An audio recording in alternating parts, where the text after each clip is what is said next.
Hi, I'm Danielle from the Sweeney Agency, and tonight I'm very pleased to welcome Vinh Giang, a communications expert who has spent the last 15 years mastering the art of performance-enhanced communications. Vinh's dynamic presentations help leaders master the art of communication, helping them build deeper connections both personally and professionally. In the previous two episodes of our In Conversation series with Vinh Giang, we have been talking about how we can use our vocal and virtual image to become really effective speakers. And one of the things that we can see in speaking with Vinh is that his virtual presentation is really effective. So Vinh, can you walk us through a little bit about your virtual presentations and how you're bringing your communication, how you're bringing your message to our clients and to your speaking audiences? Look, I think one of the most important things that you've already experienced is I think production value is very important. And I'll share something with you. And so I just got this flip chart. I'm very excited to use it.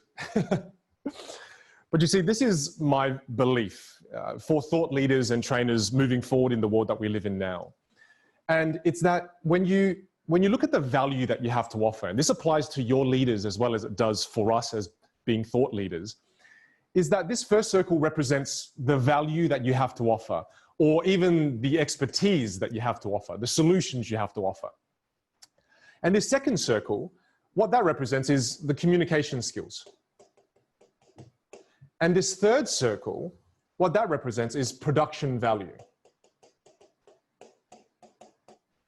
And what I want you to realize in that, in the world we live in before COVID-19, people don't see you for the value that you have to offer. People see you through the lens of your communication skills. So they will determine how valuable your value is and your expertise is based on your ability to communicate. Remember this? Mm-hmm. So if you're technically brilliant, your value is a 10 out of 10, but your communication's a 2 out of 10, they don't view you as a 10 out of 10. They view you as a 2 out of 10. So the more we improve our communication skills, the more we enhance our leadership, the more we're able to enhance what our clients perceive. Now that we live in a world where we sometimes can't meet with our clients or meet with our teams in person, you have to understand that our teams see us through another lens now. Especially you all see me through another lens now. It's not just through my communication skills or my platform skills, but you see me through the lens of production value now. Now there's an extra circle. So to me, to create the optimal virtual experience, first you've got to make sure the content's good. You've got to make sure the value there is good. You've got to make sure your communication skills via this platform is good. Stage time virtually is different to stage time on an actual stage delivering to thousands of people. This is a different skill set, right? Mm-hmm.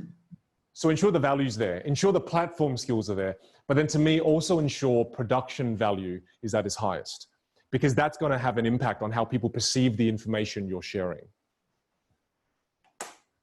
That's fantastic. And in terms of what our clients can work with you on, the production values, I mean, it's fantastic. And I think a lot of us don't have access to high-tech studios, but it's wonderful that you do. And so we saw you doing some magic in the first episode of our series, and then working with your board. Can we also work with interactive presentations? What are some other things that you love to do that really bring in your expertise and convey your message? I have a fundamental belief in value as a teacher and as someone who trains a lot of professionals in the realm of communication. My belief is that the acquisition of knowledge, that brings about satisfaction. Okay, so when you acquire new knowledge and you learn something new, you feel good. It's a good feeling. However, it's through the application of the knowledge that brings about fulfillment and change. So again, it's the acquisition of knowledge brings about satisfaction, but it's the application of the knowledge that brings about fulfillment. So every time I teach something new with my virtual classes, I immediately make sure we do breakout rooms. So we can do a breakout room, and Zoom has this wonderful feature where I can break your entire team out into rooms and groups of 3. And then what I'll also do is I create a landing page that has videos that guide the group through an exercise. So this way we're able to teach them new pieces of information on how they can improve their communication, but immediately give them an opportunity to apply what they've just learned and take everything for a test drive. And then we come back for a debrief. We've never been able to do this like this before. So to me, this virtual platform allows us to do things we can't really do in person at scale.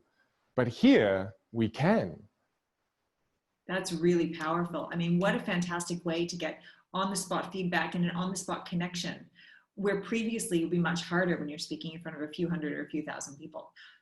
The logistical nightmares of trying to do group work with 1,000 people is ridiculous. But now with these breakout room features, we click a button and immediately they meet 3 new people every time. And they've also got a web page that is basically me guiding them through step by step how to practice using the 5 core foundations, how to practice storytelling, how to take body language for a whirl and practice all of that. So all of a sudden, not only are we dispensing knowledge, we're letting them master a skill set that is so vital to all leaders around the world right now. Well, I'm practicing it in real time. Vin, thank you so much for your time. I've learned Pleasure. lots, and I think I'm going to be much more aware of how I speak when I'm on Zoom calls. Awesome. But also, thank you very much for your information on your virtual presentations. We're really looking forward to working with you and seeing how these presentations develop. It's a really exciting opportunity. My pleasure. Thanks for having me, Danielle. Have a great Cheers. night. You too. That's fantastic. I can't believe all this, the breakout rooms and stuff. I think it's an awesome opportunity. I mean, people think it's doom and gloom. Oh my God, like what an opportunity. I've been running them publicly and I've been doing them for all my corporate clients right now. And we just got off a call this morning and we're now doing it for 3,000 of the Microsoft onboarding team. Fantastic. So but think about that. I mean, never before have we been able to do this kind of level of pragmatic training at this scale. It's amazing.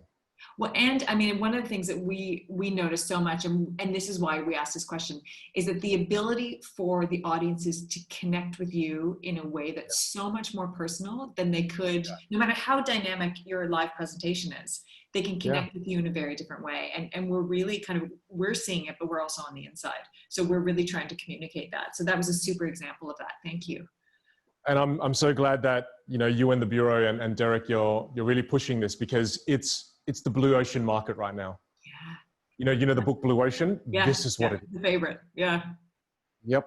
Yeah, it's what it is. And I see so many people burying their heads in the sand and they're missing out on a whole new virtual marketplace that is emerging.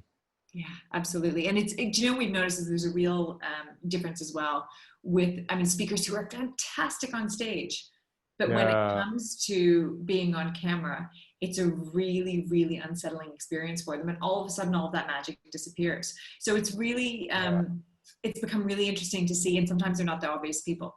So it's been an interesting experience, certainly. And I think this requires more rehearsal than the in-person events, because in the in-person events, you lean on the reactions.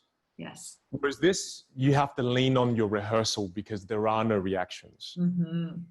So that's a critical piece of wisdom that I learned in this process. And you have to give it stage time. I mean, since the whole pandemic, I've given this about 60 hours of stage time. So to me, this is easy now.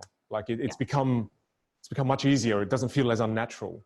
Yeah. Well, and I think even just being familiar and comfortable with the space is such a key element. Like just how you transition from one to the other was really smooth. So that worked really well. And using the tech. Well done. Yeah. Anyway, Vin, thank you so much. I'll let you get on with your afternoon, but really appreciate it. I'll be editing these and getting them up hopefully by the end of this week, if not early next week, but I'll give you a heads up. Thank you so much. This was a lovely experience. Thanks, Danielle. Take care, Vin. Bye-bye. Bye for now.